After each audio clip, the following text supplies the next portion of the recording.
Man. How things have been able to turn around in a matter of weeks, in a matter of just a couple of months.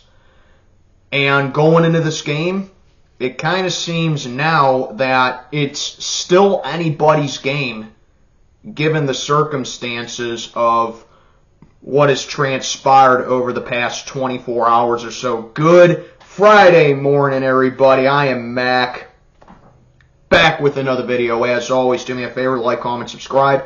Follow on Instagram. Link is in the box below. And this is my Week 11 preview between the Pittsburgh Steelers and the Cleveland Browns going at it at First Energy Stadium this Sunday afternoon. I will be live for this game on Sunday. So, overall, last time these two met was a very sloppy affair. Pittsburgh got away with a 26-22 win, thanks in large part to the defense and one big splash play, which is something that I'm going to cover in this preview in a little bit. But mainly it was the defense showing up, scoring half of our points. Well, more than half of our points.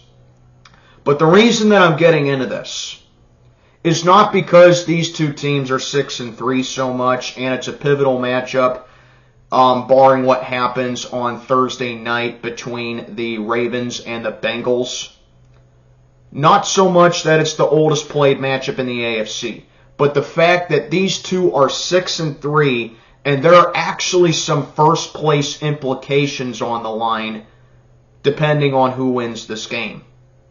So, you know, in my pick'em video, I said that I was leaning towards the Browns in this matchup, but Deshaun Watson is out for the rest of the season with shoulder surgery, which is completely out of left field. I had no idea he was dealing with something like that.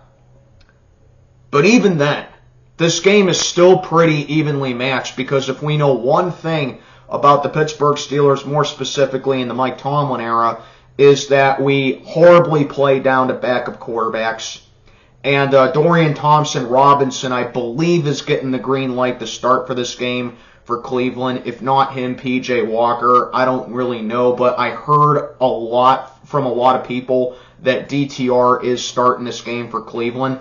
So, I mean, you take a look at it, does it really benefit either one of them all that much? Because we know Kevin Stefanski runs that second-generation West Coast offense, and it showed in the last meeting where the run game was very prominent with 36 carries, 178 yards, and 4.9 on the ground.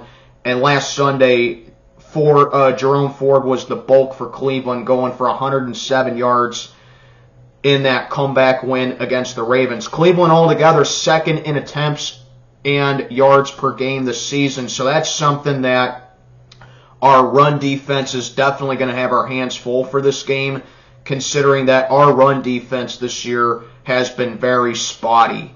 You know, Cam Hayward is questionable for this game, so is Minkah Fitzpatrick, and he's the jersey that I'm wearing, which Browns fans I know are going to be salty about. But here's the thing, man. I mean, I can't stress it enough. It sucks what happened at Chubb, but to sit back and say that it was a dirty hit, it either shows that you never played football or you just don't know how the game is played. When you are going up against a physical ball carrier like that, you are trained to go below the waist.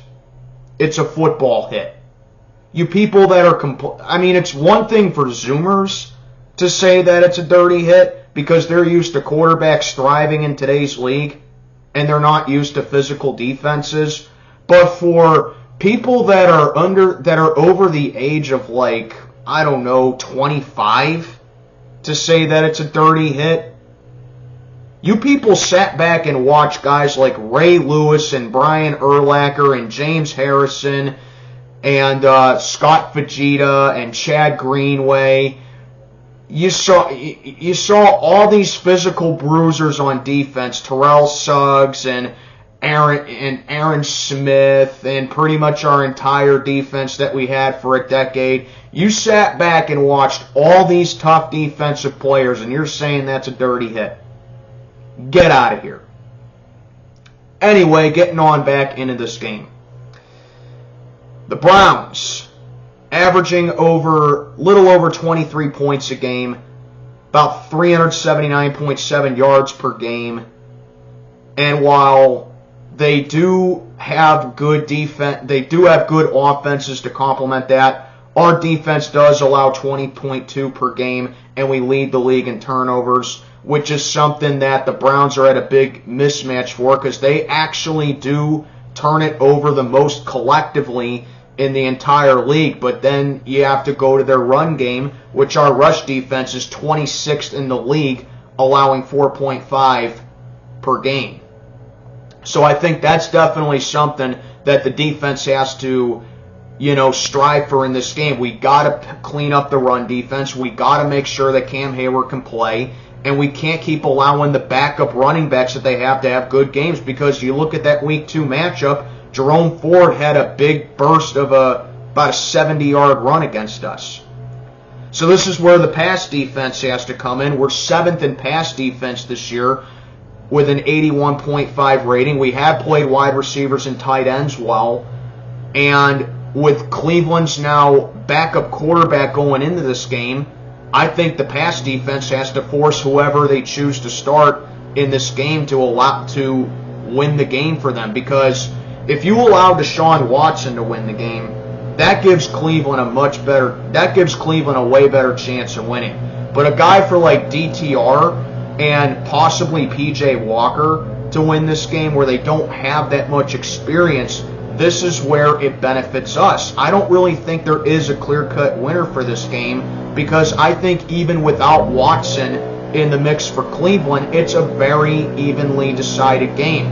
The line for this game has changed dramatically, and I mean dramatically, over the course of the last 24 hours or so. It started off as a 4.5 line for Cleveland, then it went to like a 2.5 line for us, then it shifted back to Cleveland for like 1, then it shifted to us again for like 1, and the current line is at Cleveland for 1. So it's been going up and down like a roller coaster, much like our season has been going. Cleveland's defense is what concerns me for the most for this game, because they run a 4-3. They attack on that real well. The defense in general has just been great for them this year. Their pass rush is 4th this season. They got 30 sacks, and of course the debate between Myles Garrett and TJ Watt will never die. So I think it's going to be a big battle of two really good pass rushes here. So I mean, you got that right there. We are 11th in sacks this year. TJ's gotten 10.5 with sacks this year. So I mean, like I just keep stressing with the Browns, it's like whoever they decide to start a quarterback, it's going to be an evenly decided matchup no matter what, in my opinion.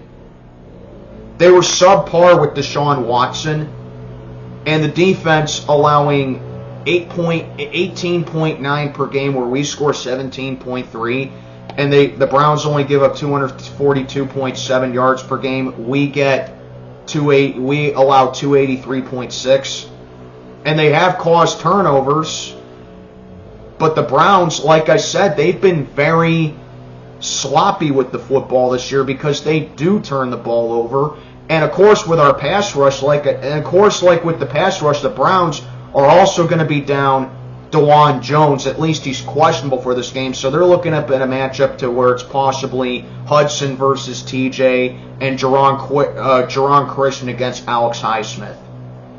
But again, I think if DTR or PJ Walker are to utilize Amari Cooper, Elijah Moore, David Njoku, their chances increase, which is where the pass defense has to come in. Like I said, we play wide receivers and tight ends well, but that has to be animated. This is a game where we need Minkah Fitzpatrick. Those targets I mentioned, they're flashy. They know how to get open. They get double-teamed a lot, and they pretty much tore us a new one the last time that they played. I think JPJ has to be a shadow on those players that I just talked about. And overall, I mean, we just got to be honest defensively here, man. Because my keys to victory, I do have some of them for this week. Because, looking at it, I really do think it's anybody's game. It's a divisional matchup. Both teams, like I said, are 6-3, and there's first place implications. It is not stone set and cold just because Deshaun Watson's out. But my keys to victory here. Number one, you got to have some splash plays. Like I said, we had a big splash play back in week 2 where Kenny Pickett hooked with George Pickens, I believe it was, for a 72-yard touchdown reception. But really, we've lacked on them all year. We've had a couple of them, sure, along the way, but if we've been consistent with them, we certainly have not. So we need some splash plays. I think one big splash play for us can possibly win us this game. So we need to be consistent with that, whether it's Kenny Pickett finally not being a one-read quarterback and surveying the field and not trying to force a pass, and he does make that big splash play, or if it comes through on the ground again, because that's what we did against Green Bay. Ran the ball very efficiently against them, over 200 yards on the ground against Green Bay.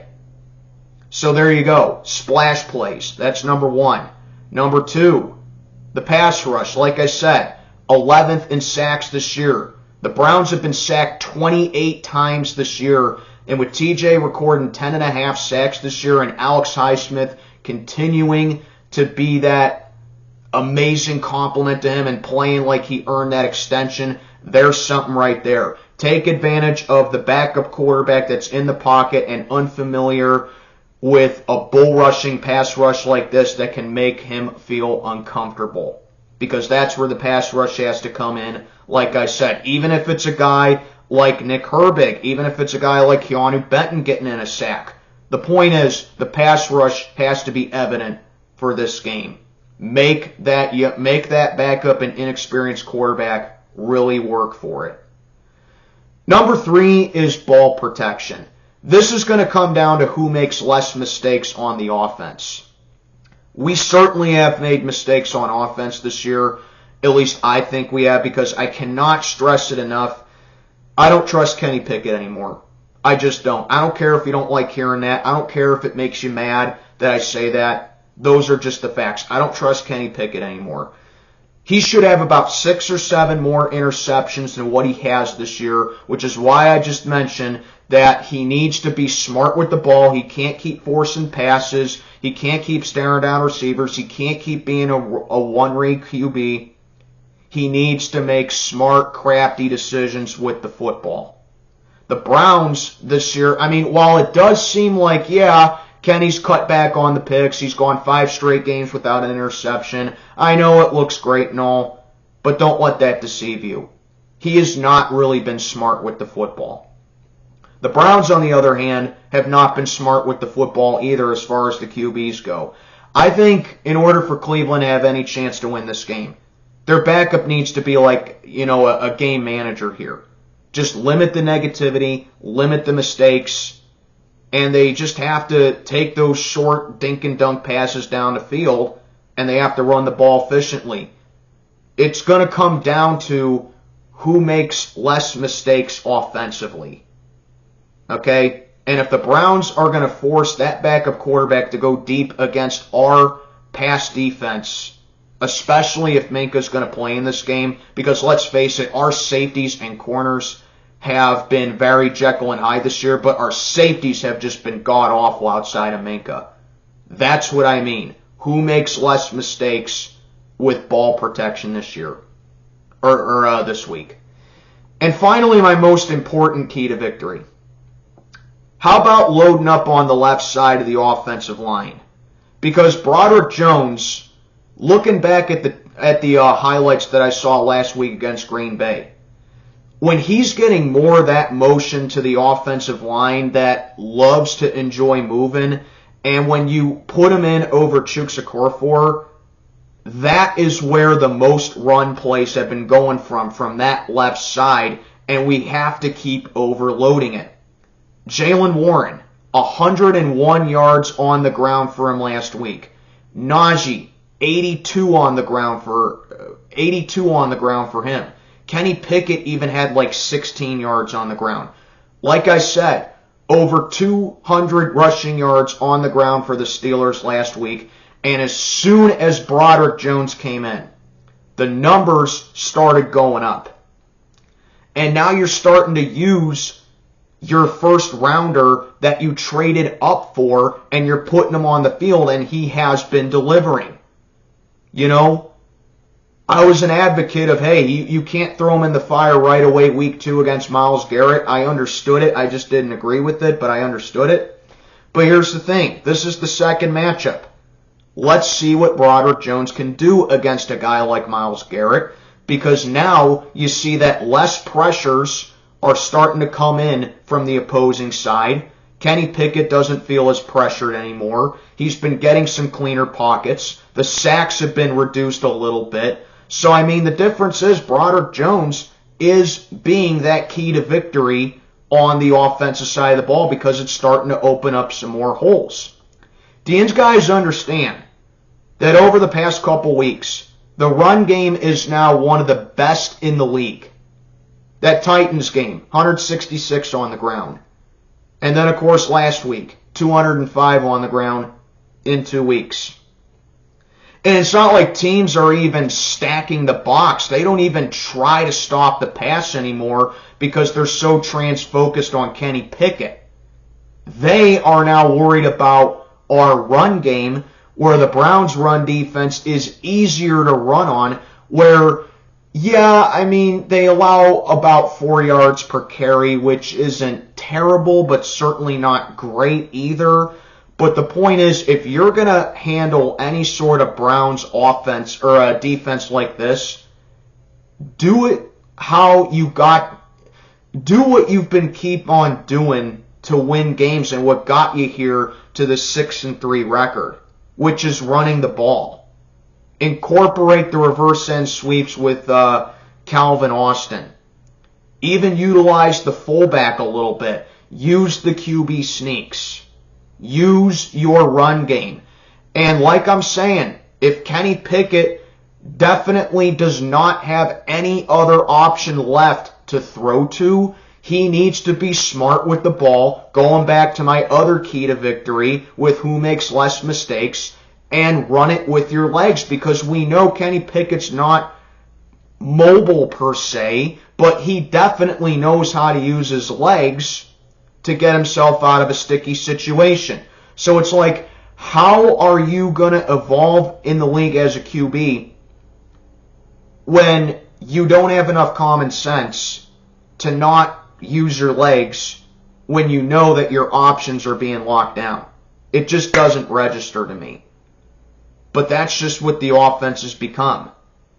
And you're starting to see the offense mold a little bit into that running back by committee type of offense because Matt Canada's offense has looked a little bit better. It now comes down to our quarterback. I'm putting it now 60-40 on the offense on Kenny Pickett for why this offense is stalling. I'm not defending Matt Canada at all. I still don't think he's a good offensive coordinator. But how can you sit back and say that he's been the problem offensively when the offense has been looking better over the past couple of weeks? Pittsburgh Steelers, do not take this game for granted. Because you got another big game coming up next week. You stay in Ohio. You go on down south of the border to play the Cincinnati Bengals. You're 6-3. The Bengals have 10 days of rest after their game with Baltimore. Do not take this game for granted just because the Browns are going with a backup quarterback.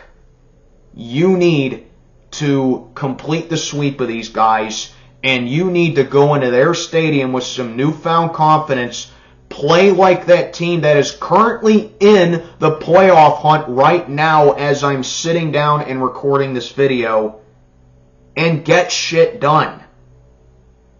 Do not take it for granted. Treat this quarterback like how you've treated any other quarterback that you've ever gone up against. Plain and simple. Make DTR try and beat you. Make PJ Walker try and beat you. You cannot let this run game beat you, and you cannot fall victim to that defense that the Cleveland Browns have. Because it's going to be a long rest of the season if Sunday is an indicator of that. And just get the damn job done. Let me know what you think down in the comments below. This is Mac checking on out for the day. Have a good one, everybody. Go Steelers!